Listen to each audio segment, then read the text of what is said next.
Yo, what up? It's your boy G Bush back again with another barbershop podcast. As always, man, you know where we can find me at GBush91 on Twitter. If you like the podcast, man, go ahead and like and subscribe to the situation. We got all kind of stuff dropping every single day, whether it be from news, sports, radio, whatever it needs to be.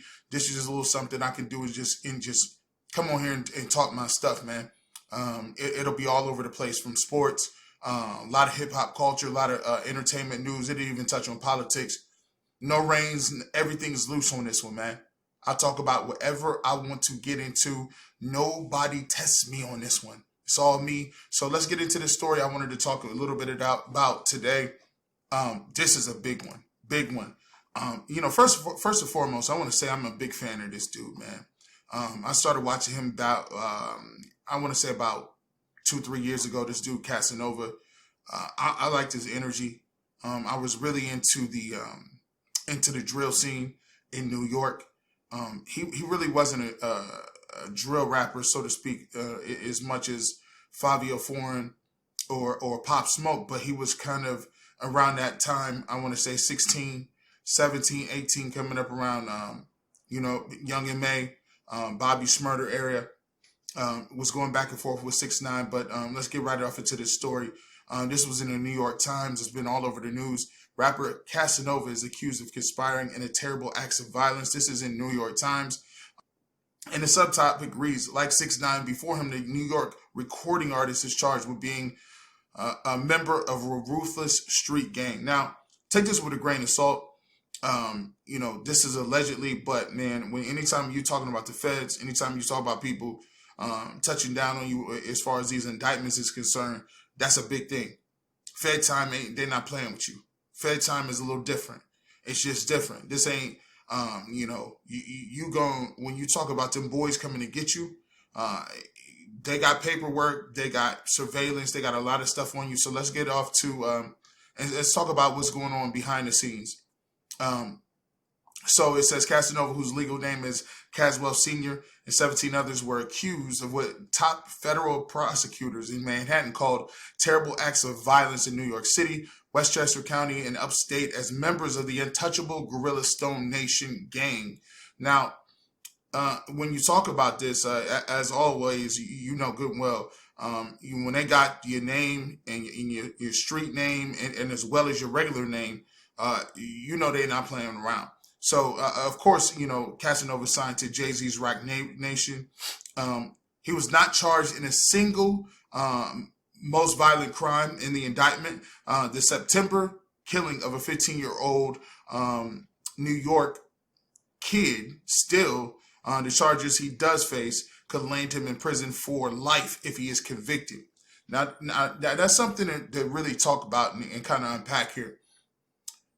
This is a RICO case. This isn't, he's not, they don't have to find you when you're talking about RICO. They don't have to find you with the drugs on you. They don't have to find you with, any of the murder weapons on you. They don't got to find you with any of that stuff. When you're talking about a RICO case, this is talking about specifically racketeering, bribery, people got statements or they got somebody working inside. And if you're the top of the food chain, they don't have to have you with the murder weapon. They don't have to have you moving any drugs, any weight, any of that stuff. They don't have to have you with guns in your house or anything.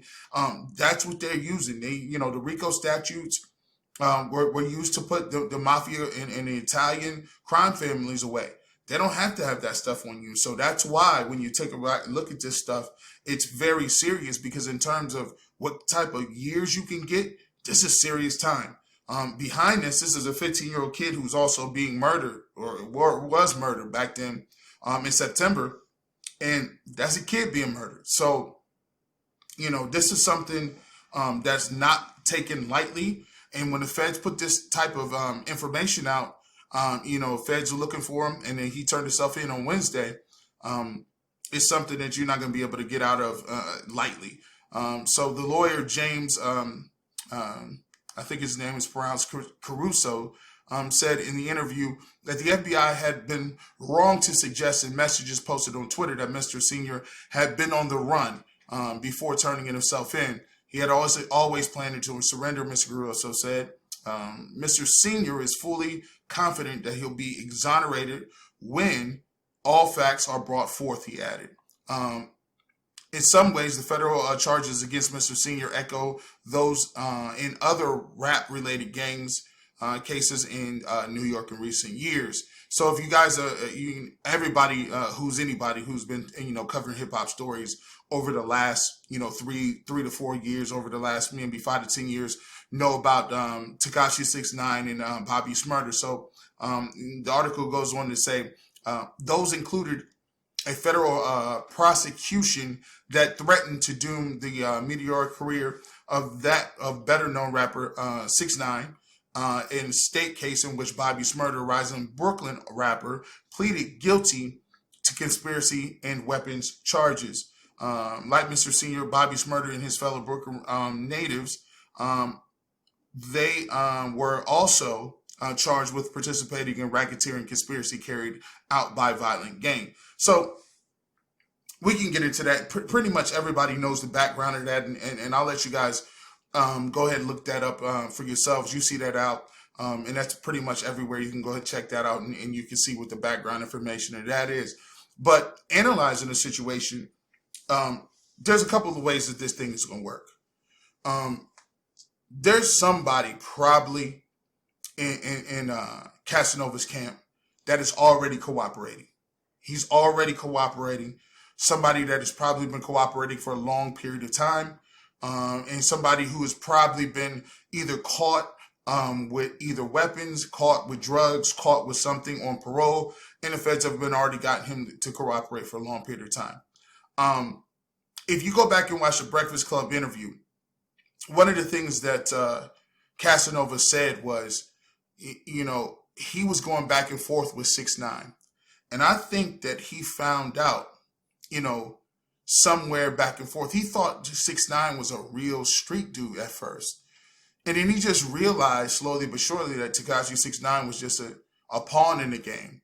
And I think slowly but surely he realized, he's smarting up like, hold on, man, this dude, nobody ain't that crazy.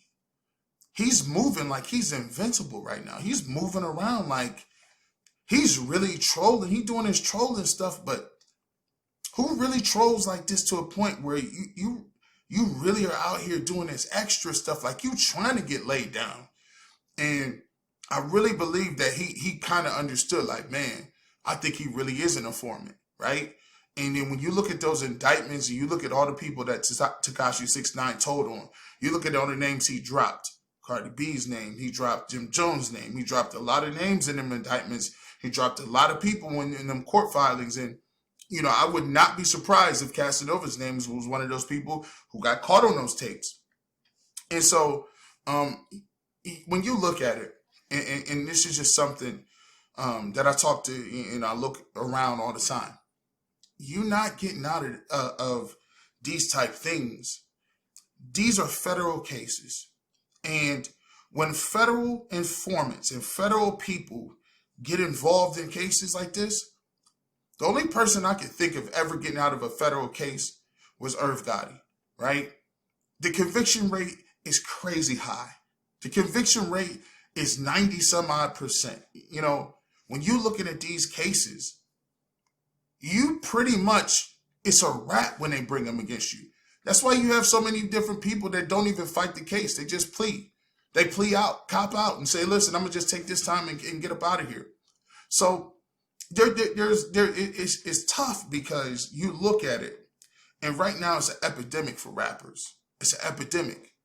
Being a rapper is probably one of the most dangerous professions in the game right now. You look at between the guys who are actually getting shot and the guys who are actually going to jail, it's almost like worse than living in Afghanistan, Iraq, Pakistan, somewhere in the middle, somewhere in Saudi Arabia. It's like living in the Middle East. Because right now it's either you getting shot, you getting shot like a King Von or one of the Shira FBG Duck or Nipsey or whoever, Pop Smoke, whoever it may be. You either getting shot or you going to jail, man. And so right now, man, there's a lot of rappers out there. And Casanova, man, as far as a guy, like, I really like this. I like this energy, man.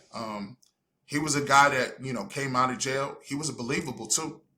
I like Cass. I liked him. He was believable. I'm a big dude. I used to play football, and I like this. I like this music. When I would hear his music, he'd be like, he ain't ducking. He was like trying to book me for my watch, trying to book me for my channel. Man, I was like, whoa. He was believable.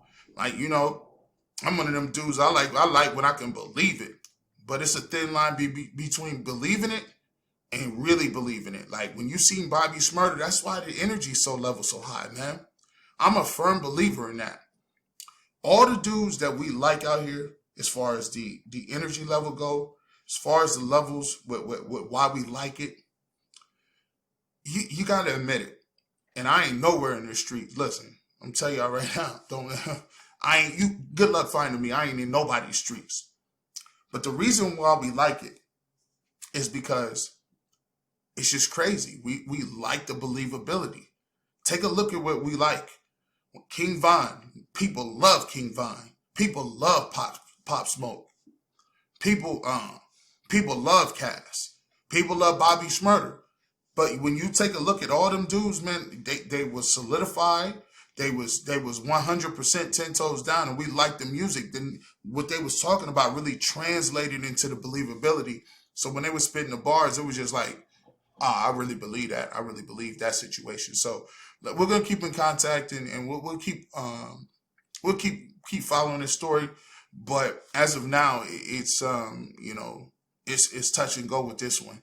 I'll be interested to see if I don't think Casanova, because he's been in the federal penitentiary in and out his whole life.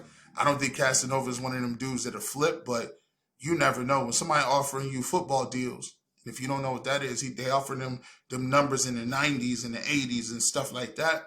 It's kind of difficult to take that on the chin and keep it moving. So we're gonna see how that's gonna turn out. But as always, man, please subscribe to the Barbershop Podcast. We talk about any and everything in this joint. You might tune back in, and you might get some joints about some R&B joints. You might get some football. You might get anything. It's just me talking. It's just my thoughts. You know what it is. It's your boy G Bush. Go ahead and subscribe to the podcast. And as always, salute to y'all out there. Peace.